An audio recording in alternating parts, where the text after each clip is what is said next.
Meillä on valtavia maapinta-aloja, joissa on suhteellisen vähän ihmisiä, jolloin ne tiellä olevat riskit on erilaisia kuin ne, jotka on Keski-Euroopassa, jossa puhutaan isoista liikennevolyymeista, ruuhkista ja valtavista matka-ajoista.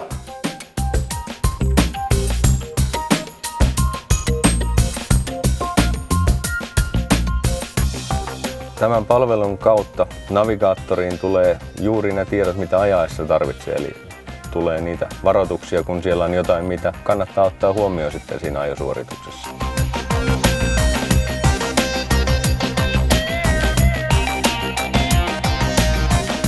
Palvelusta on ollut hyötyä niin ajansäästötapauksissa. On ollut, aina meillä on kiire ja palaveri odottaa ja vastaavaa ja sitten on yllättävästi niin esimerkiksi tie tukossa ja silloin saa tietoa siitä, että nyt kannattaisi lähteä vaihtoehtoiselle reitille ja parhaimmassa tapauksessa ehtiä ajoissa paikalla.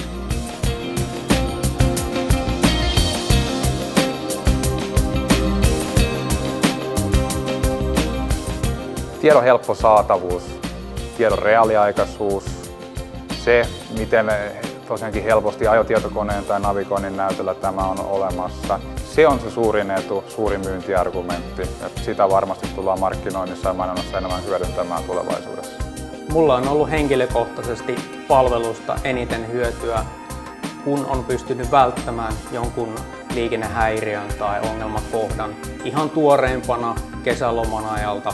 Onnettomuustilanne tuolla Keski-Suomessa, jolla pystyttiin välttämään ja hakemaan uusi reitti ja säästettiin matka-aikaa varmaan 2 tuntia.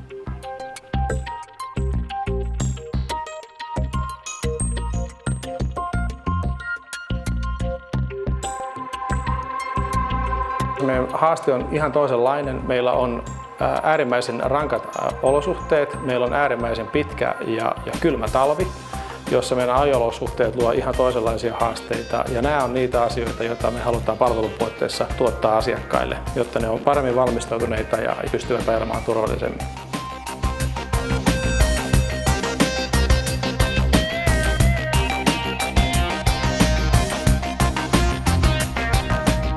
Kyllä sillä erittäin suuri merkitys on, että vuosittain kuitenkin tapahtuu 4000 poro-onnettomuutta, porokolaria. Jos varoituksella pystytään sitä määrää vähentämään merkittävästi, niin totta kai sillä on erittäin suuri vaikutus.